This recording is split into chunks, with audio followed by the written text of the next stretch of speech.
इस जहां में सबसे श्रेष्ठ किसी को माना जाता है तो वो इंसान को माना जाता है, क्योंकि इंसान के अंदर सोचने की शक्ति होती है, उसको हर किसी को कंट्रोल करने की पावर होती है। लेकिन इंसान जब इतने बड़े बहसी दरिंदे का काम करने लग जाए तो उस इंसान को क्या कहा जाएगा। दोस्तों, आज की घटना जो मैं आपको बताने जा रहा हूँ, इसमें एक लड़की जो गूंगी होती है, बहरी होती है, ना तो वो ढंग से सुन पाती है, ना ही किसी की बातों को समझ पाती है, उस लड़की के साथ में इतनी बड़ी दरिंदगी होती है।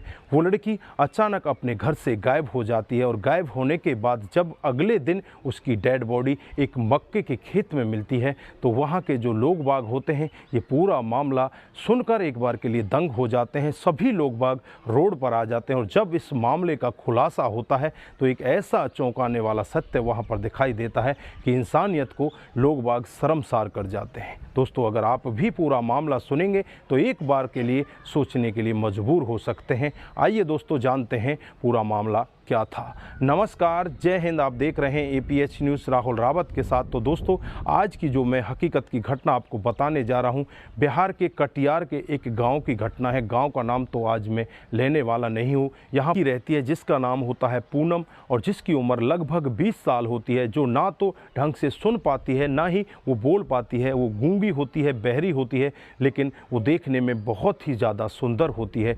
गाँव के जो लोग बाग होते हैं उस लड़की को बहुत ही ज़्यादा प्यार किया करते हैं, उसके ऊपर बहुत ज़्यादा दया किया करते हैं। वो लोग वहाँ पर यहाँ तक कहा करते हैं कि ये लड़की पता नहीं भगवान ने इसको किस तरह से गूंगा बहरा बना दिया। लेकिन देखने में वो लड़की इतनी बेहद खूबसूरत होती है जैसे कि वो किसी देवी की मूरत हो। उसके बाद आराम से वहाँ पर कामकाज चलता रहता है। जो माता पिता होते हैं वो भी अपनी बेटी को हद से ज़्यादा प्यार करते हैं, अपनी बेटी के पीले हाथ करने की कोशिश करते हैं। वो नज़दीक में गांव में कई बार लड़के की तलाश में भी होते हैं, लेकिन अभी तक उनको कोई भी ऐसा लड़का नहीं मिल पाया जो इस तरह की लड़की को अपना सके, जो गूंगी है, बहरी है। उसके बाद वो अपने घर पर ही उस बेटी की चिंता करने लगते हैं। लगभग ऐसे ही कई दिन का समय बीत जाता है और एक दिन का वाक़या होता है जब लड़की अचानक घर से गायब हो जाती है। गायब होने के बाद माता पिता बहुत ज़्यादा परेशान हो जाते हैं। पूरे दिन भर उस लड़की की ढूंढाई की जाती है, आसपास के लोगों को बताया जाता है, लोग भी घर वालों के साथ हो लेते हैं, वो भी इधर उधर उस लड़की की तलाश में लग जाते हैं, लेकिन कहीं से भी उस लड़की का कोई खुलासा नहीं हो पाता।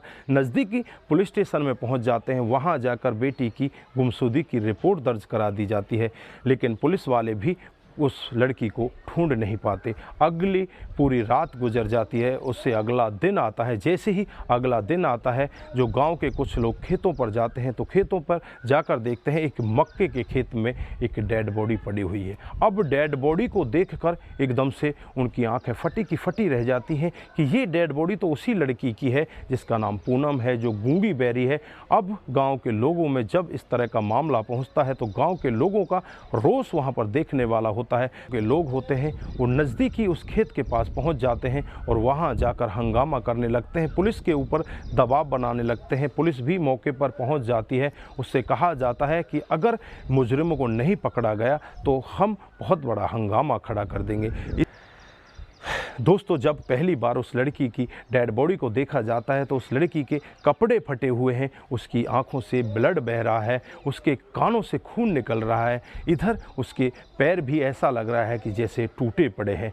अब डेड बॉडी को पुलिस उठाती है और डेड बॉडी को ले जाकर उसे पोस्टमार्टम के लिए भेज देती है। गाँव के लोगों को आश्वासन दिया जाता है कि जल्द ही मुजरिम को पकड़ लिया जाएगा। उसके बाद जैसे ही पोस्टमार्टम की रिपोर्ट आती है तो उससे साफ पता चलता है कि इस लड़की के साथ में पहले दरिंदगी की गई है और दरिंदगी करने के बाद उस दरिंदे ने बड़े ही बेरहमी के साथ इसकी आंखों को फोड़ा है, इसके कानों को फोड़ा है। उसके बाद वो वहीं पर नहीं रुका, इसके पैरों को भी तोड़ देता है, इसको बड़ी ही बेरहमी के साथ मौत देता है।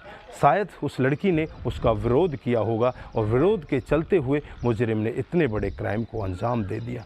दोस्तों, जो वहाँ पर लोग बाग होते हैं उनका रोष साथ में आसमान पर पहुँच जाता है। पुलिस वालों के ऊपर पूरा दबाव बनाया जाता है। वहाँ पर ज़िले के जो बड़े बड़े अधिकारी होते हैं वो भी पहुँच जाते हैं और गाँव वालों को यही आश्वासन देते हैं कि जल्द ही मुजरिम को पकड़ लिया जाएगा और उसे कड़ी से कड़ी सज़ा दी जाएगी। इधर गांव के कुछ लोगों में भय का माहौल भी होता है। गांव के लोगों का तो यहाँ तक मानना होता है कि जब ऐसी गूंगी बहरी लड़की के साथ में इतने बड़े क्राइम को अंजाम दिया जा सकता है तो बाकी का क्या होगा। गांव के लोग डरे होते हैं। पुलिस दावा करती है कि जल्द ही उस मुजरिम को पकड़ लिया जाएगा।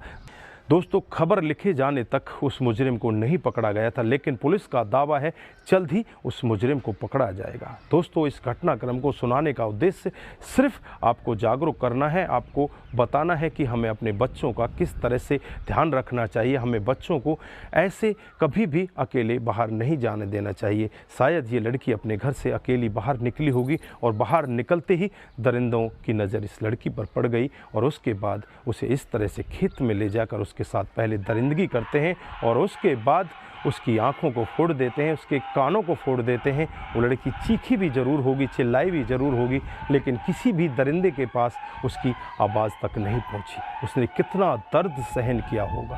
दोस्तों, सोचने वाली बात है, ऐसे मुजरिम को कितना बड़ा दर्द देना चाहिए जिसने उस लड़की के साथ में इतनी बड़ी दरिंदगी की है, इतनी बड़ी हैवानियत की है। दोस्तों, आज के लिए बस इतना ही। फिर मिलते हैं किसी नए मोड़ के साथ। तब तक के लिए आप अपना ख्याल रखें, अपने परिवार का ख्याल रखें, सतर्क रहें, सावधान रहें और ऐसे क्राइम को अपने आसपास ना होने दें। नमस्कार।